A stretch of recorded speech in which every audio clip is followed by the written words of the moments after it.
Hello. ചീനുവിന് spring vacation ആയിരുന്നു. ഏകദേശം കഴിയാറായി. അടുത്ത ആഴ്ച സ്കൂൾ റീഓപ്പൺ ചെയ്യാണ്. അതിനു മുമ്പ് നമുക്ക് ഒരു സൂവിൽ പോകാന്ന് വിചാരിച്ചു. കാരണം ഇവർക്ക് ആനിമൽസിനെ ഫീഡ് ചെയ്യാനും ഒക്കെ ഭയങ്കര ഇഷ്ടമാണ്. അപ്പോൾ ഇന്ന് ഉമ്മർകോയിൽ സൂവിലേക്കാണ് നമ്മുടെ ഈ യാത്ര.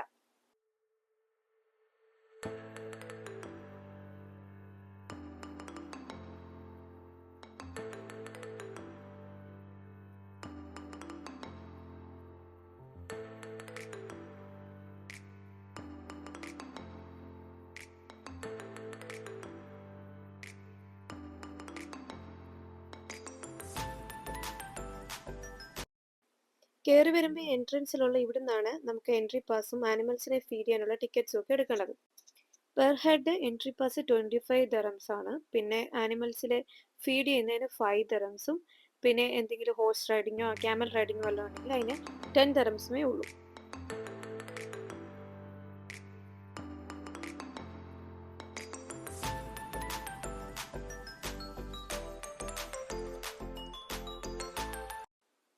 എൻട്രൻസ് കയറി വരുമ്പോൾ നമുക്ക് റൈറ്റ് സൈഡിലായിട്ട് ജിറാഫ് നിൽപ്പുണ്ടായിരുന്നു. ജിറാഫിനെ അങ്ങനെ ചീനും നെച്ചും ഒക്കെ കാര്യമായിട്ട് ഫീഡ് ചെയ്യുന്നുണ്ടായിരുന്നു. ചീനുവിന് ആളുടെ നീണ്ട തലയും കാര്യങ്ങളൊക്കെ കണ്ടിട്ട് ചെറിയ പേടി ഉണ്ടായിരുന്നു, എന്നാലും ഫീഡ് ചെയ്തു.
അടുത്തത് പീകോക്കിന്റെ അടുത്തായിരുന്നു പോയത്. ഞാനും ചീനും കൂടെ ആവുന്ന പണി 58 നോക്കി, ഇതിന്റെ ആ പീലി ഒന്ന് വിടർത്തി കാണിക്കാൻ വേണ്ടിയിട്ട്.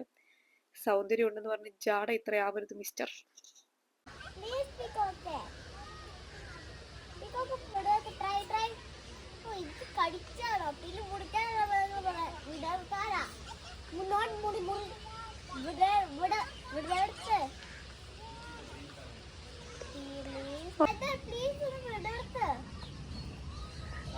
അങ്ങനെ പീകോക്കിനെ കൺവിൻസ് ചെയ്ത് പീലി വിടർത്താം എന്നുള്ള ഒരു ദൗത്യത്തിൽ നിന്ന് ഞാനും ചീനുവും പിന്മാറി. അത്യാവശ്യം നല്ല ചൂടുള്ളതുകൊണ്ട് അവിടെ ഒരു കഫേ ഉണ്ടായിരുന്നു. അവിടെ ഇരിക്കാൻ കുറച്ച് ഏരിയ ഉണ്ടായിരുന്നു. അവിടെ പോയിട്ട് റെസ്റ്റ് ചെയ്തുകൊണ്ടിരുന്നപ്പം ചീനും അച്ഛനും എല്ലാവരും കൂടെ പോയിട്ട് സ്നാക്ക് മേടിക്കാൻ എന്നെ കൂട്ടാതെ നിൽക്കുന്നു. വിട്ടില്ല ഞാൻ, ഊട്ടിപ്പോയി ഞാൻ അവിടെ. അങ്ങനെ ഞാനൊരു മൗണ്ടൻ ഡ്യൂവും അവരൊരു മാംഗോ ഫ്രൂട്ടിയൊക്കെ വാങ്ങി കുടിച്ചു. അങ്ങനെ ഒന്ന് ചില്ലായി കുറച്ച് റെസ്റ്റ് ഒക്കെ കഴിഞ്ഞപ്പോൾ ചീനുവിന് ഹോഴ്സ് റൈഡ് ചെയ്യണമെന്ന് പറഞ്ഞു. അങ്ങനെ നമ്മൾ ഹോഴ്സ് റൈഡ് ചെയ്യാൻ വേണ്ടിയിട്ട് പോയി. കണ്ടിട്ട് ഇവൻ ഇച്ചിരി കുഴപ്പക്കാരനാണെന്ന് തോന്നിയെങ്കിലും എന്റെ ഈ ചേട്ടനോടുള്ള വിശ്വാസത്തിന്റെ പേരിൽ ചീനു ചാടി അതിന്റെ പുറത്ത് കയറി ഇരുന്നിട്ടുണ്ട്.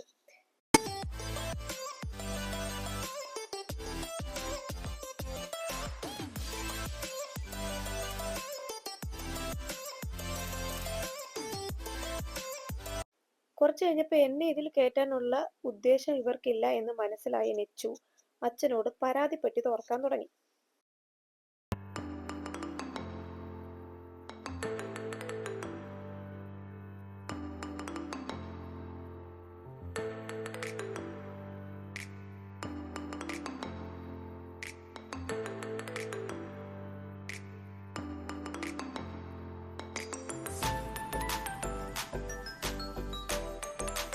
അവസാനം ചീനുവിന്റെ റൗണ്ട് കഴിഞ്ഞപ്പോഴത്തേക്കിന് നെച്ചുവിനെ കുതിരപ്പുറത്ത് കയറ്റിയിരുത്തി 5-6 ഫോട്ടോ എടുത്ത് അവളെ സംതൃപ്തയാക്കി.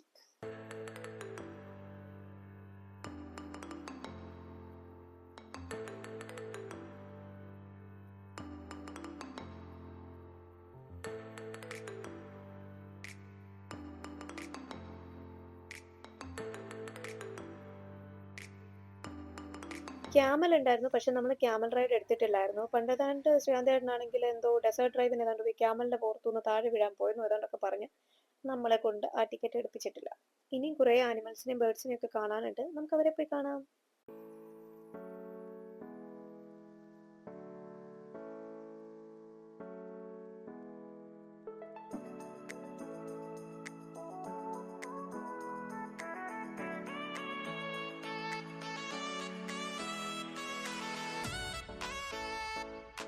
UAE വന്ന് കുറച്ചു നാൾ വരെ ഞാൻ വിചാരിച്ചിരുന്നത് UAEയുടെ നാഷണൽ ആനിമൽ ക്യാമൽ ആണെന്നായിരുന്നു. ഒരു തവണ പാർത്ഥിബ് എന്നെ തിരുത്തി. അല്ല മമ്മി, UAEയുടെ നാഷണൽ ആനിമൽ ഈ കാണുന്ന അറേബ്യൻ ഒറിക്സ് ആണ്.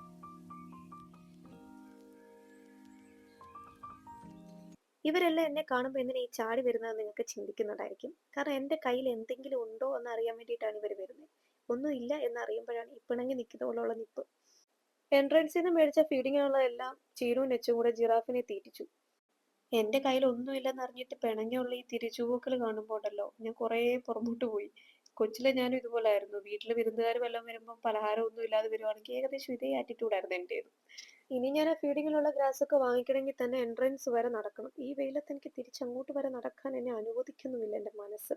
അവസാനം ഞാൻ അത് അവിടെയൊക്കെ കിടന്ന കുറച്ച് ആളുകളിൽ നിന്നൊക്കെ വീണ്ടും പോയതൊക്കെ ഉണ്ടായിരുന്നു. അതൊക്കെ എടുത്ത് നൈസായിട്ട് കൊടുത്ത് തയ്പ്പിച്ച്.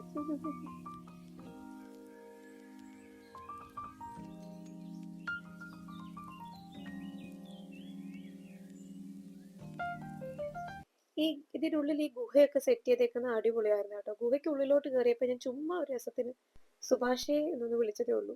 മഞ്ഞുമൽ ബോയ്സ് കുറേ തവണ കണ്ടിട്ടുണ്ട് ചീനു. അവളിത് ഈ ഗുഹ മിക്കവാറും റിയൽ ആയിരിക്കും, ഇനി ഞാൻ വല്ലതും കുഴി വീഴുമെന്ന് വിചാരിച്ചിട്ട് അവൾ പറഞ്ഞത് ബഹളമൊക്കെ തിരിച്ചിറങ്ങി.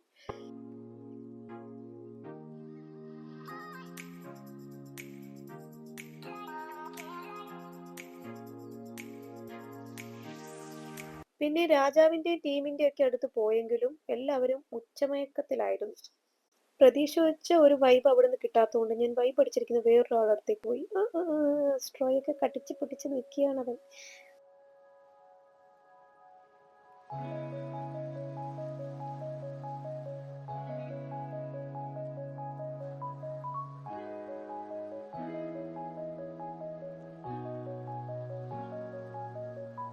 അങ്ങനെ കുറച്ച് ഉറങ്ങാതെ കുറച്ച് ആക്റ്റീവായിട്ടിരിക്കുന്ന 1-2 പേരെ കാണാൻ പറ്റി.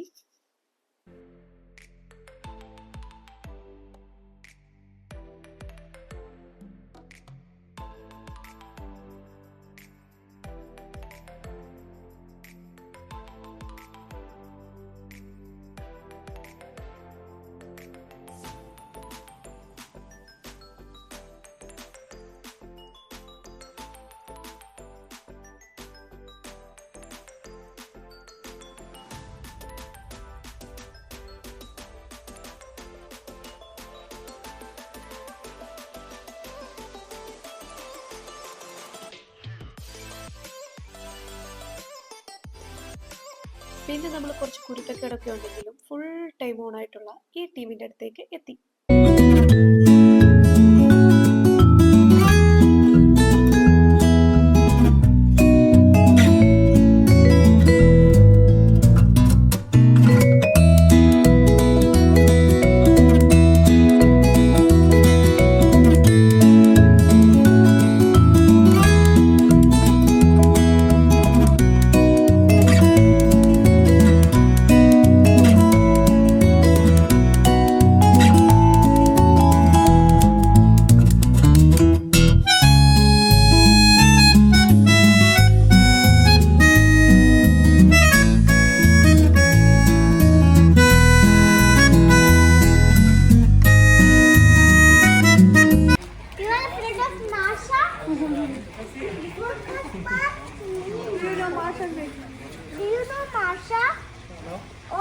ഡു യു നോ മാഷ എന്ന് നെച്ചു ചോദിക്കുന്നുണ്ടായിരുന്നു. എനിക്കൊരു മാഷ ദോഷമൊന്നും അറിയത്തില്ല എന്നുള്ള ആറ്റിറ്റ്യൂഡിലായിരുന്നു നമ്മളെ കരടിച്ചേ. ഇവിടെ നല്ല രസമായിരുന്നു കേട്ടോ. ഇവിടെ നമ്മൾ ഈ ബേർഡ്സിനെ ഒക്കെ ഇങ്ങനെ വെച്ച് തരുന്നതിന് കയ്യിലൊക്കെ വെച്ച് തരുന്നതിനും ഒന്നും അവര് എക്സ്ട്രാ ചാർജ് ഒന്നും വാങ്ങുന്നില്ല കേട്ടോ. പക്ഷേ വേറെ അലയൻസ് സൂലൊക്കെ പോയപ്പോൾ അതിനൊക്കെ എക്സ്ട്രാ പേയ്മെന്റ് ഒക്കെ ഉണ്ടായിരുന്നു. ഇവിടെ ഇത് തികച്ചും ഫ്രീ.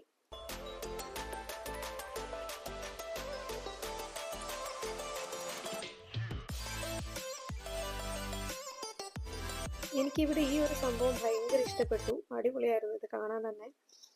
അങ്ങനെ അവസാനം അതിന്റെയും കൂടെ ഒരു വീഡിയോ എടുത്തിട്ട് നമ്മൾ അങ്ങനെ അവിടുന്ന് ഇറങ്ങി. അത്യാവശ്യം നല്ല ചൂടുണ്ടെങ്കിലും നമുക്ക് ഒത്തിരി അങ്ങനെ അലയൻസും ഒക്കെ പോലെ ഒരുപാട് അങ്ങ് നടക്കേണ്ടി വന്നിട്ടില്ല. കാരണം ആനിമൽസിനെയൊക്കെ ഏകദേശം അടുത്തടുത്തിട്ടിട്ടുണ്ടായിരുന്നു. ഇതാണ് കേട്ടോ ഇവിടുത്തെ ഒരു ടൈമിങ്.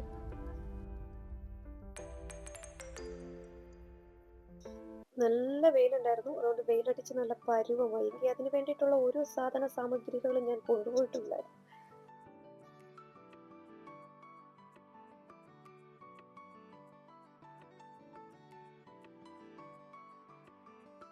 കഴിഞ്ഞ ഒരു 3 ആഴ്ച മുമ്പ് വരെ അത്യാവശ്യം നല്ല ക്ലൈമറ്റ് ആയിരുന്നു.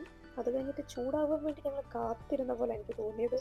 അതുവരെ എവിടും പോകാഞ്ഞിട്ട് ചൂടായി കഴിഞ്ഞപ്പോൾ കറക്റ്റ് പോയിരിക്കുന്നു. എന്നാലും നല്ല രസമുണ്ടായിരുന്നു. നല്ല എൻജോയ് ചെയ്തു. ആനിമൽസും ആ ഒരു സൂവിൻ്റെ ആംബിയൻസും അവരെ മെയിൻറ്റെയിൻ ചെയ്തിരിക്കുന്ന രീതിയും എല്ലാം അടിപൊളിയായിരുന്നു. അങ്ങനെ നമ്മൾ തിരിച്ച് വീട്ടിലേക്ക് പോന്നു. പിന്നെ ഏതൊരു ട്രിപ്പാണെങ്കിലും അതിൻ്റെ അവസാനം ഇതിൻ്റെ ഈ കാര്യം അനിവാര്യമാണ്. അങ്ങനെ വെച്ചു അത് നടത്തിയിട്ട് നമ്മൾ ഈ ട്രിപ്പ് ഇവിടെ വെച്ച് അവസാനിപ്പിച്ചിരിക്കുന്നു.